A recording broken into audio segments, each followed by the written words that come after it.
आखिर राम मंदिर के निर्माण में ऐसा क्या मिला जिसकी इतनी ज्यादा चर्चा हो रही है? जब नासा के वैज्ञानिकों को इन चीजों के बारे में पता चला तो वह भी हैरान रह गए। और सबसे बड़ी बात की, जब आपको इनके बारे में पता चलेगा तो आपके भी रोंगटे खड़े हो जाएंगे।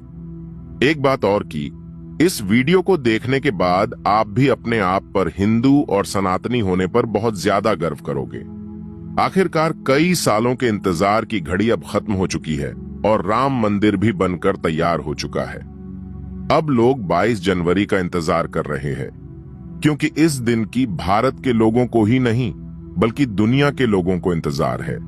लोग राम लल्ला की स्थापित होने वाली मूर्ति को देखकर झूम उठेंगे, क्योंकि इस दिन के बाद राम मंदिर के दरवाजे हमेशा के लिए भक्तों के लिए खोल दिए जाएंगे।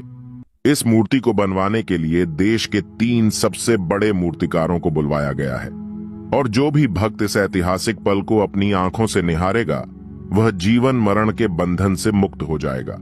क्योंकि यह तो आपको पता ही होगा कि 22 जनवरी 2024 को राम मंदिर में रामलाल की मूर्ति की प्राण प्रतिष्ठा होगी।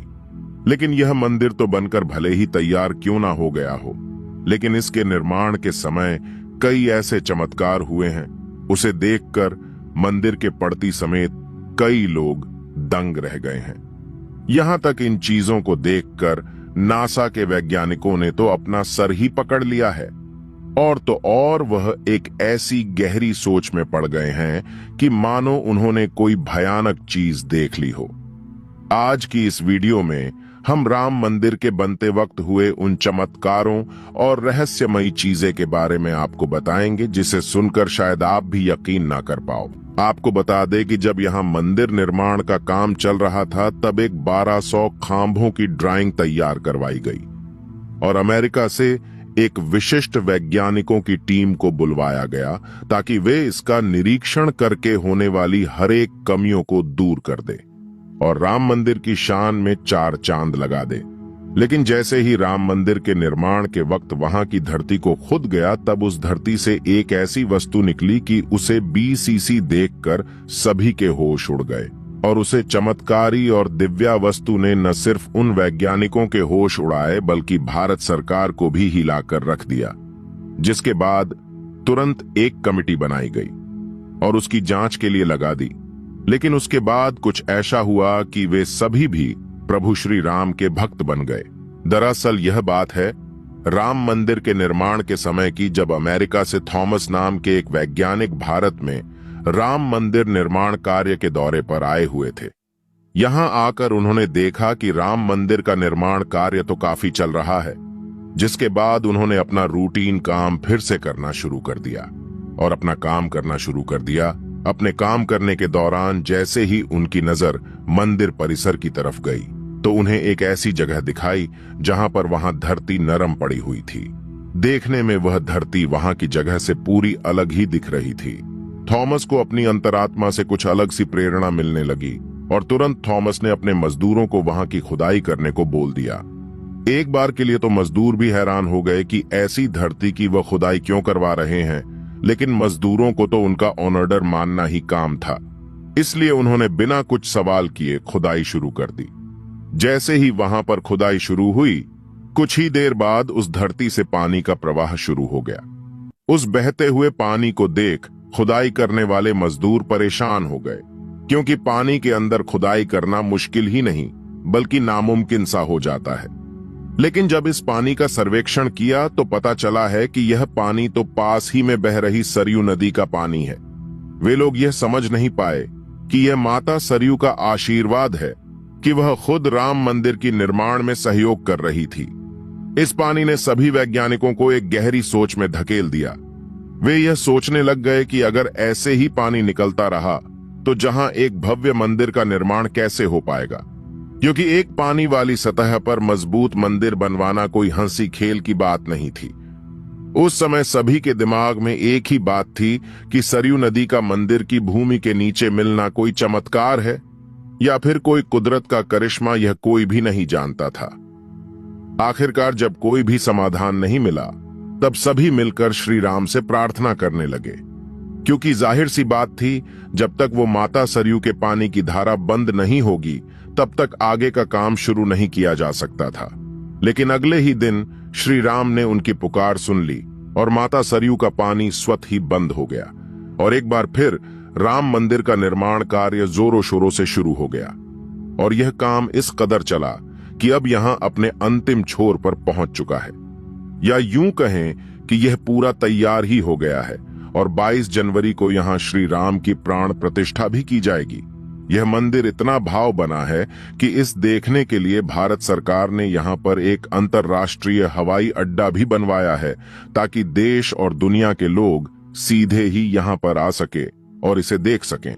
यह मंदिर तो आप कभी भी देख सकते हैं, लेकिन अब सवाल यह है कि जब पुराने समय में यहां पर राम मंदिर था, वह कैसा दिखता था, जिसे तोड़कर बाबर ने बाबरी मस्जिद बनाई थी। उसे राम मंदिर का निर्माण आखिर किसने किया था? क्योंकि यह रहस्य आज तक सीमित लोगों को ही पता है, ज्यादातर लोगों को इसके बारे में कुछ भी मालूम नहीं है। तो चलिए आज मैं आपको इसका पूरा रहस्य इस वीडियो के माध्यम से बता देता हूं, तो बने रहेगा हमारे साथ वीडियो में एंड तक। आखिर उस समय भगवान राम की नगरी अयोध्या को किसने बनाया था? यह पवित्र नगरी हिंदुओं के लिए बहुत ही ज्यादा महत्वपूर्ण है, क्योंकि यहां पर स्वयं प्रभु श्री राम का जन्म हुआ था, इसलिए इसे राम जन्मभूमि भी कहते हैं। इतिहासकारों के अनुसार कौशल प्रदेश की प्राचीन राजधानी अवध को कालांतर में अयोध्या और बौद्ध काल में साकेत कहा जाने लगा। अयोध्या मूल रूप से मंदिरों का शहर था। हालांकि यहां खुदाई के वक्त आज भी हिंदू, बौद्ध एवं जैन धर्म से जुड़े मंदिरों के अवशेष देखे गए, जिसमें खंभों से लेकर हिंदू आकृतियां बनी हुई थीं। अयोध्या नगरी में होने का वर्णन भी वाल्मीकि रामायण में मिलता है। कहते हैं कि भगवान श्री राम के जल समाधि लेने के पश्चात अयोध्या कुछ काल के लिए उजाड़ सी हो गई थी, लेकिन उनकी जन्मभूमि पर बना महल वैसे का वैसा ही था। भगवान श्री राम के पुत्र कुश ने एक बार पुण्य राजधानी अयोध्या का पुनर्निर्माण कराया। इस निर्माण के बाद सूर्य वंश की अगली 44 पीढ़ियों तक इसका अस्तित्व आखिरी राजा महाराजा बृहदबल तक अपने चरम पर रहा।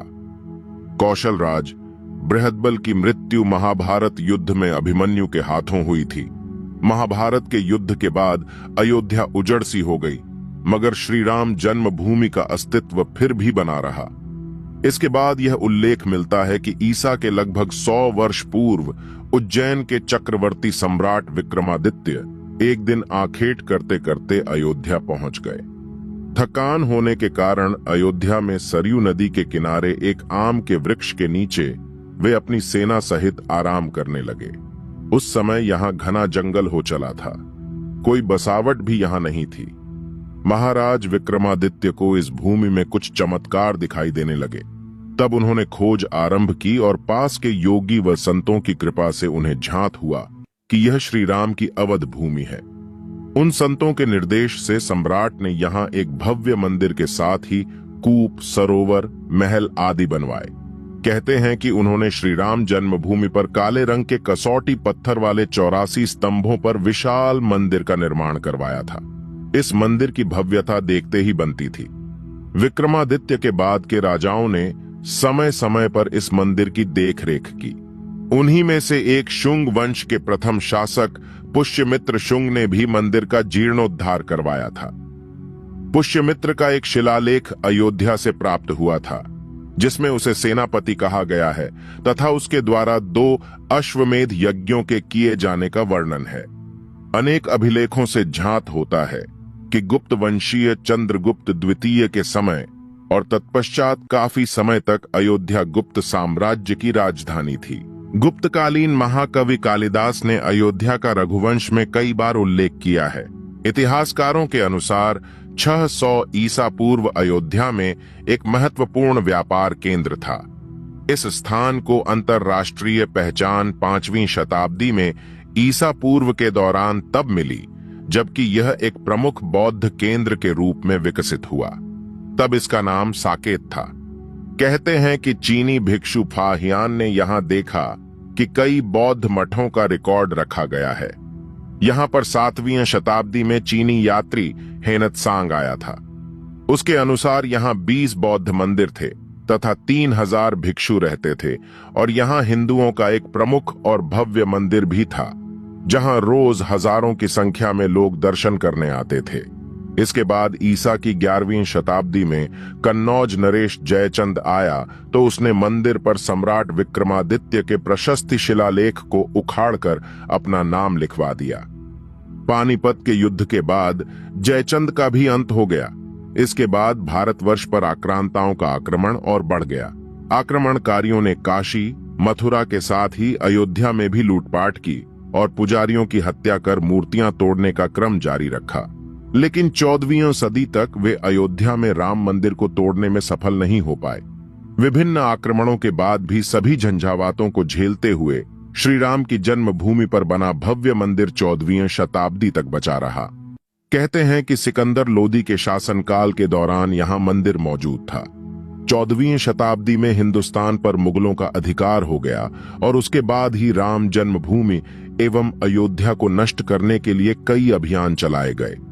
अंतत 1527 से 28 में इस भव्य मंदिर को तोड़ दिया गया और उसकी जगह बाबरी ढांचा खड़ा किया गया। कहते हैं कि मुगल साम्राज्य के संस्थापक बाबर के एक सेनापति ने बिहार अभियान के समय अयोध्या में श्री राम के जन्म स्थान पर स्थित प्राचीन और भव्य मंदिर को तोड़कर एक मस्जिद बनवाई थी, जो 1992 तक विद्यमान रही। बाबरनामा के अनुसार 1528 में अयोध्या पडीडी ढाव के दौरान बाबर ने मस्जिद निर्माण का आदेश दिया था। अयोध्या में बनाई गई मस्जिद में खुदे 2 संदेशों से इसका संकेत भी मिलता है। इसमें एक खास तौर से उल्लेखनीय है। इसका सार है, जन्नत तक जिसके न्याय के चर्चे हैं, ऐसे महान शासक बाबर के आदेश पर दयालु मीर बकी ने फरिश्तों की इस जगह को मुकम्मल रूप दिया। हालांकि यह भी कहा जाता है कि अकबर और जहांगीर के शासनकाल में हिंदुओं को यह भूमि एक चबूतरे के रूप से सौंप दी गई थी, लेकिन क्रूर शासक औरंगजेब ने अपने पूर्वज बाबर के सपने को पूरा करते हुए यहाँ भव्य मस्जिद का निर्माण कर उसका नाम बाबरी मस्जिद रख दिया था।